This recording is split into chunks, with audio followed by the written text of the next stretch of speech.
Bonjour et bienvenue au sein du podcast Où ça mène quand on s'aime, celui qui donne la parole aux conjoints d'agriculteurs. Elles sont femmes de céréaliers, d'éleveurs, de viticulteurs, en bio, en conventionnel, en raisonné. Elles viennent de toute la France. Certaines sont tombées dans l'agriculture toutes petites, d'autres la découvrent jour après jour. Elles jonglent entre la ferme, la famille, leur métier et portent une force incroyable. Moi c'est Marion et avec ce podcast, j'espère que certaines d'entre vous se reconnaîtront dans leurs propos, trouveront des conseils, des échos à leur vie, prendront peut-être un peu de recul, trouveront du soutien, ou simplement verront une mise en lumière de ce qui se vit, souvent dans l'ombre, au cœur des fermes. Ici, c'est de la good vibes, de la sororité, du partage, et un vrai souffle de girl power en agriculture. Alors, à votre avis, où ça mène quand on s'aime ? Bonjour à toutes et à tous, et bienvenue dans ce nouvel épisode un peu particulier. Aujourd'hui, pas de témoignages, pas de rencontres, pas d'invités, mais un regard en arrière. Parce qu'après cette saison 3, comme l'an dernier, j'avais envie de prendre le temps de revenir sur cette folle année partagée avec vous.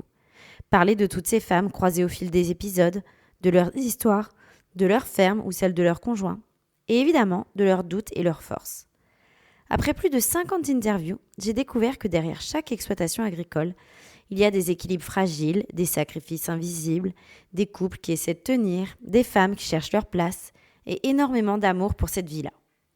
Je veux également vous partager mes projets, vous ouvrir les coulisses du podcast, vous parler de mes doutes, mes surprises sur le projet de manière générale. Alors aujourd'hui, on va retraverser ensemble cette saison 3.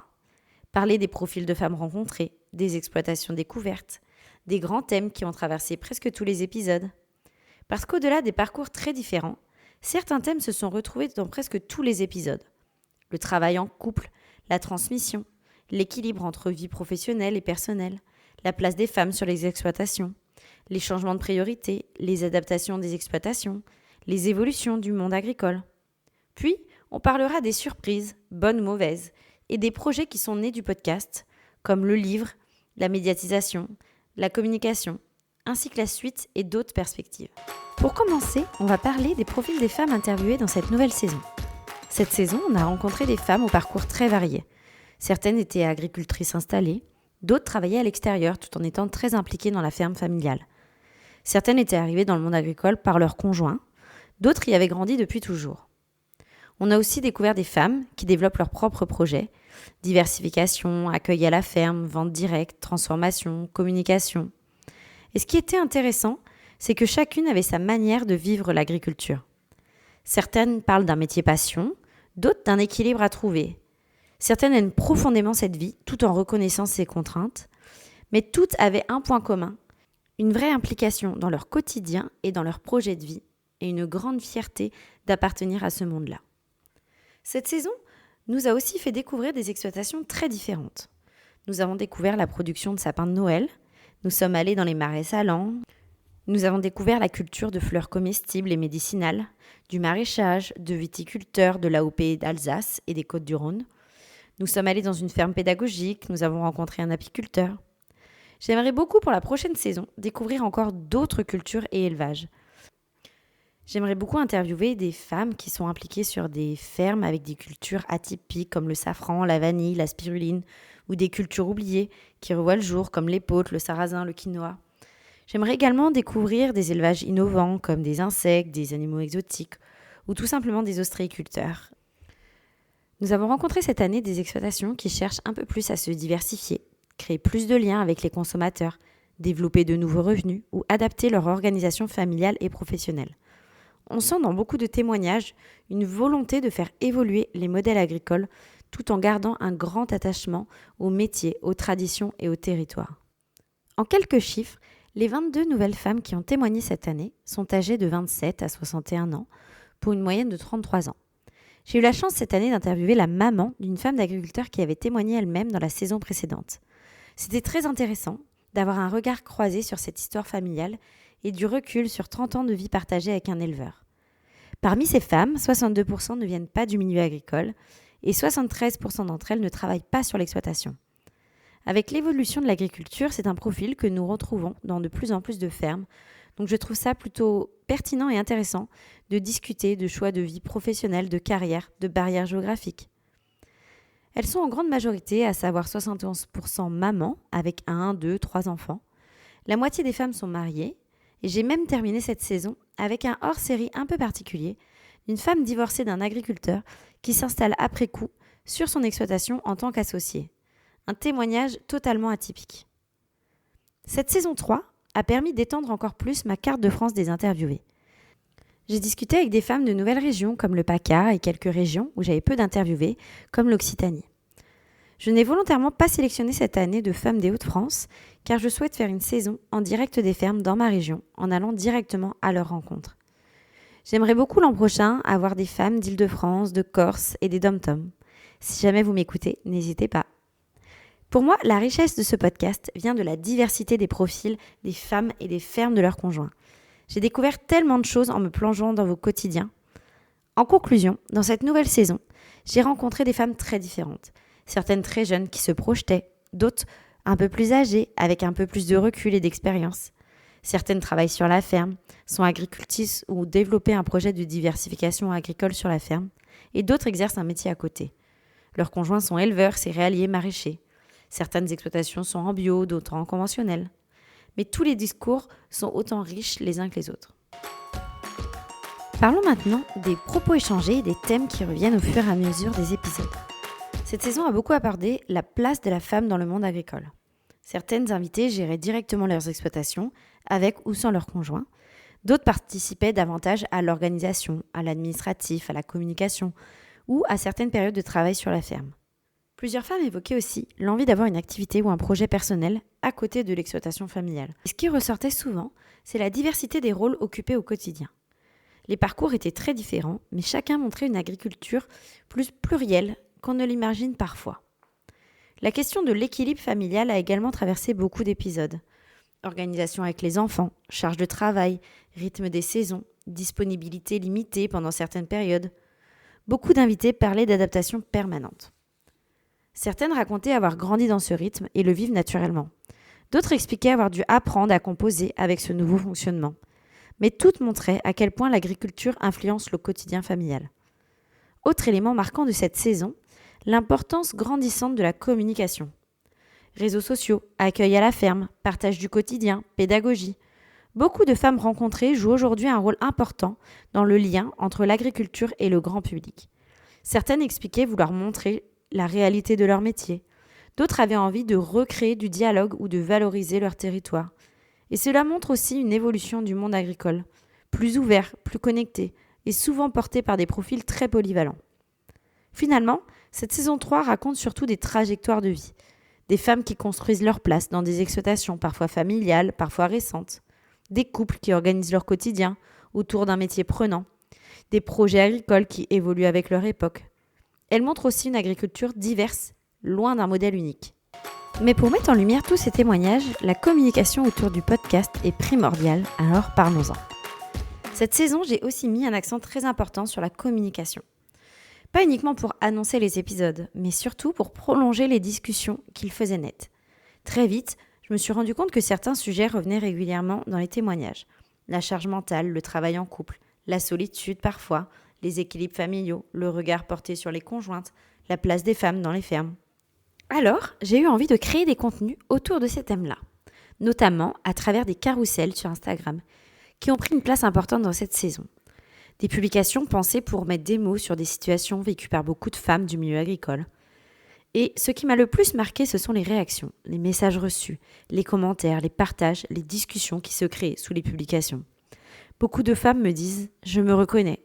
Je pensais être la seule. Merci d'avoir mis des mots dessus. Petit à petit, une vraie communauté s'est construite autour du podcast. Une communauté bienveillante, engagée, où les échanges sont souvent très sincères. Parce qu'au-delà des chiffres, c'est vraiment cette notion de faire du lien qui est vraiment primordiale pour moi et qui est à l'essence même du projet de ce podcast. J'ai également profité du Salon de l'Agriculture pour la première fois pour réaliser des interviews sous format réel afin de publier de courts échanges régulièrement. Ce format m'a demandé énormément de travail, en amont, sur place et surtout après avec les montages. Mais il m'a permis de sortir de ma zone de confort et de vous proposer une diversité de profils passionnants et de formats différents et complémentaires au podcast. J'ai également fait le choix cette année de publier des extraits, quelques jours avant la publication de l'épisode. Je crois que ce format de teasing vous plaît et je pense continuer à le faire l'année prochaine. Et malgré cette présence grandissante sur les réseaux, je reste attachée à une ligne de conduite assez claire depuis le début. J'incarne ce projet évidemment, mais je tiens aussi à garder une certaine pudeur sur ma vie personnelle.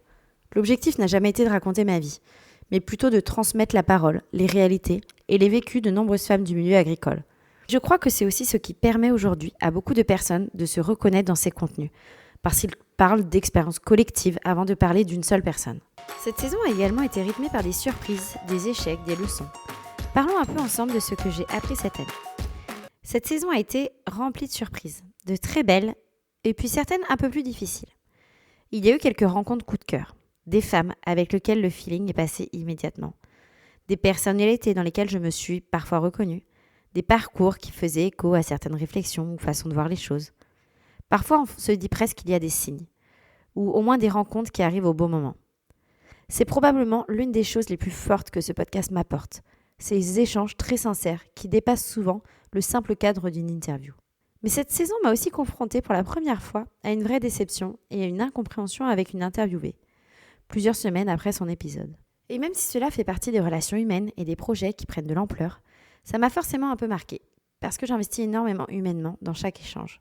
J'ai aussi eu plusieurs mauvaises nouvelles cette année. 4 femmes interviewées m'ont annoncé leur séparation après leur passage dans le podcast. Je tairai évidemment leur nom, mais entendre que certains couples ont explosé après tout ce qu'elles avaient partagé, ça remue un peu. Et ça rappelle aussi que derrière ces épisodes, il y a des vraies vies, avec toute leur complexité.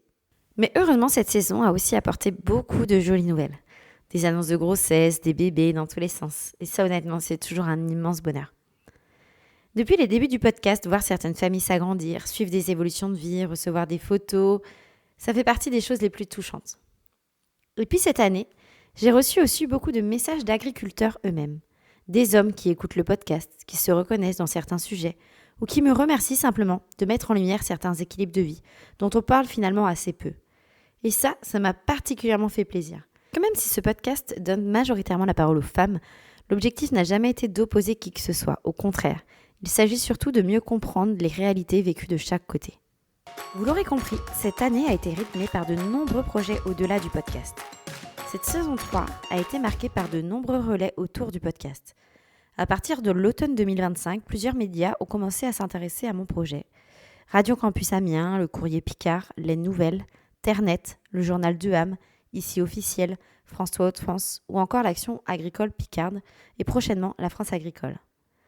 Tous ces échanges ont permis de faire connaître le podcast à un public plus large, mais surtout à montrer que ces sujets abordés résonnent bien au-delà des épisodes. Au-delà de la visibilité, ce que ces relais ont surtout montré, c'est qu'il existait un vrai besoin d'entendre ces récits-là. Parce qu'au départ, ce podcast était simplement une envie de donner la parole à des femmes qu'on entend peu. Et finalement, cette saison a fait naître beaucoup plus que ça. Elle a notamment donné naissance à un projet complètement fou, la rédaction d'un livre regroupant 40 témoignages de femmes d'agriculteurs. Des mois de travail, des heures et des heures à rédiger, à relire, à réécrire, à échanger avec la maison d'édition pour peaufiner les textes, les détails graphiques, la structure. Et évidemment, énormément de doutes aussi. Je me souviens encore du moment où les préventes ont été lancées. L'objectif était fixé à 150 précommandes en 45 jours pour permettre l'édition du livre. Et honnêtement, je ne savais pas du tout si on allait y arriver. J'étais même convaincue que seule ma mère achèterait le livre. Finalement, plus de 200 préventes ont été réalisées et ça reste encore totalement irréel pour moi. Je vous remercie encore ici. Alors, dans cet épisode, j'avais aussi envie de remercier toutes les personnes qui ont rendu ce projet possible. Merci à Élise, ma belle-sœur, qui connaît probablement déjà le livre par cœur après toutes ses relectures. Merci à Emma, Lolita et Hugo de Dashbook pour leur temps, leur patience et leur aide dans ce projet.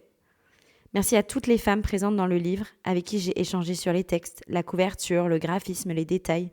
Et évidemment, mon plus gros remerciement revient à ces 40 femmes qui ont témoigné dans ce livre. Merci pour tout. Cette année a été marquée par ma présence au Salon international de l'agriculture. J'en parlais un petit peu tout à l'heure. J'ai eu la chance d'être invitée à une table ronde sur le stand de Groupama, aux côtés d'Anne Dumonnet-Leca, présidente de Vox et Meter. Le salon a été aussi l'occasion de diverses rencontres hyper intéressantes avec des agricultrices, des agriculteurs, des communicants, des créateurs de contenu et des podcasteurs engagés pour une agriculture plus accessible et mieux expliquée. J'ai également eu l'opportunité de prendre la parole sur TV Agri pour rappeler l'importance d'ouvrir des espaces d'expression aux conjointes et aux conjoints du monde agricole. Et puis, il y a eu, comme je le disais tout à l'heure, ces nouveaux formats testés, des interviews courtes en studio avec plusieurs communicants du secteur agricole. À la rentrée prochaine, je serai présente à d'autres événements autour de l'agriculture et notamment au sommet de l'élevage en octobre prochain à Clermont-Ferrand, le plus grand rassemblement européen consacré au métier de l'élevage et de l'agriculture. J'espère vous y retrouver et pour le moment, je ne souhaite pas trop vous dire toutes les petites surprises que je vous prépare pour cet événement. Toutes ces rencontres et tous ces projets ont finalement ouvert encore d'autres portes. Aujourd'hui, je participe également à la rédaction d'un guide à destination des agricultrices avec les éditions Génépi et Agrica. Quand je regarde cette saison dans son ensemble, je me rends compte qu'elle a largement dépassé le cadre d'un podcast. Elle a créé des discussions, des rencontres, des projets et surtout une communauté de femmes et d'hommes qui avaient besoin que ces sujets soient enfin racontés. S'il y a une chose que cette saison m'a également apprise, c'est l'importance de préserver des espaces pour soi. En écoutant toutes ces femmes parler de leur quotidien, de leur charge mentale, de leurs multiples rôles et difficultés parfois à trouver du temps pour elles, cela m'a aussi amené à me questionner sur mon propre équilibre. Cette année, j'ai pris conscience que j'avais besoin de retrouver des moments qui n'appartiennent qu'à moi. J'ai posé 2 journées, à quelques mois d'intervalle, pour me consacrer uniquement à des choses pour prendre soin de moi. Aller à un atelier créatif, me faire des sushis en terrasse, aller à un cours de maquillage, me réserver un massage à domicile. J'ai également participé à une retraite créative, une expérience qui m'a permis de ralentir, de prendre du recul, de renouer avec une partie de moi que j'avais un peu mise de côté, ma créativité. Pendant longtemps, j'avais tendance à considérer mes activités créatives comme secondaires, comme quelque chose que je ferais quand j'aurai le temps. Aujourd'hui, je les vois autrement. Ce sont des moments qui me permettent de souffler, de me recentrer, de nourrir ma créativité autrement. Et finalement, le podcast est lui aussi devenu un de ces espaces. Bien sûr, il représente beaucoup de travail, d'organisation et d'investissement personnel. Mais il m'apporte également énormément. Des rencontres, des apprentissages, de la fierté, des défis stimulants et surtout un temps qui m'appartient. Un projet que j'ai construit pas à pas et qui est devenu au fil des années une véritable parenthèse dans mon quotidien. Je crois que cette saison m'a rappelé quelque chose d'essentiel. Pour pouvoir prendre soin des autres, accompagner des projets ou porter des engagements qui nous tiennent à cœur, il faut aussi savoir préserver ce qui nous fait du bien à nous. D'ailleurs, à ce sujet, pour la première fois cette année, j'ai réalisé un concours sur les réseaux sociaux avec une autre conjointe d'agriculteur pour proposer de gagner un week-end dans son gîte. Et j'ai trouvé ça vraiment incroyable. J'ai trouvé la démarche super pertinente. Je ne souhaite pas du tout faire de partenariat, de placement de produits ou que sais-je sur les réseaux sociaux. C'est pas du tout mon but. Je ne veux pas devenir une influenceuse agricole ou quoi que ce soit. Mais pouvoir vous gâter, pouvoir aller jusqu'à cet aboutissement-là dans mon projet, je trouve ça super intéressant. Alors n'hésitez pas à me contacter si vous aussi vous voulez partager ce type de contenu avec moi. Ce sera avec grand plaisir. La suite, elle commence déjà à se construire. Il y aura évidemment une saison 4. J'aimerais beaucoup diversifier encore plus les profils, interviewer des conjoints d'agriculteurs ou des conjointes d'agricultrices également. J'aimerais beaucoup interviewer, comme je le disais au début, des femmes de fermes plus atypiques, parcourir la Corse, les Outre-mer. J'aimerais aussi et surtout parler avec des femmes un peu plus âgées, avoir leurs conseils, discuter de leur évolution de carrière, de leur prise de recul, de leurs expériences. Je réfléchis vraiment sérieusement à des partenariats possibles, à des formes de soutien pour que ce projet puisse se développer sans s'essouffler. Je pense uniquement à des projets agricoles, de diversification, d'événementiels ou ruraux. Si vous avez des idées, des envies, ou même juste un retour à partager, alors n'hésitez pas à me contacter. Ce podcast, je le construis seul, mais je ne le pense pas seul, et vos retours sont vraiment précieux. Enfin, je prépare une saison en direct des exploitations, la saison 5 j'espère. Près de chez moi, une saison spéciale Hauts-de-France, avec quelques vlogs et surtout un échange en live, avec l'investissement que cela implique en logistique, matériel et surtout sortie de ma zone de confort. Si vous êtes dans le coin et que vous êtes partante, alors surtout n'hésitez pas à me contacter. Alors pour finir, un grand merci. Merci à toutes les invitées de cette nouvelle saison. Merci d'avoir partagé vos parcours, vos expériences et vos visions du monde agricole. Merci à vous qui écoutez le podcast épisode après épisode. Merci à toutes les personnes qui ont précommandé le livre et à toutes les personnes qui ont gravité autour de ce projet fou. Merci encore à tous. Merci pour vos échanges, merci pour vos retours. J'espère que cette saison vous aura permis de découvrir des réalités agricoles variées, des femmes inspirantes et des parcours parfois proches des vôtres. On se retrouve très bientôt pour la suite de Où ça mène quand on s'aime. Si vous avez des idées, des retours, des pistes ou l'envie de participer d'une façon ou d'une autre, alors n'hésitez pas à me contacter et à très bientôt. c'est la fin de notre échange. Merci de l'avoir écouté jusqu'au bout. Si cet épisode vous a plu, je vous invite à découvrir tous les autres. Vous pouvez également noter le podcast sur votre plateforme d'écoute préférée. Et pour suivre l'aventure au quotidien, retrouvez-moi sur les réseaux sociaux et surtout sur Instagram où je suis très active. N'hésitez pas à vous abonner, liker, partager. C'est grâce à vous que ce projet prend forme et qu'il peut continuer à grandir. Et mesdames, si vous avez envie de raconter votre histoire, rejoignez-moi dans un prochain épisode. À bientôt!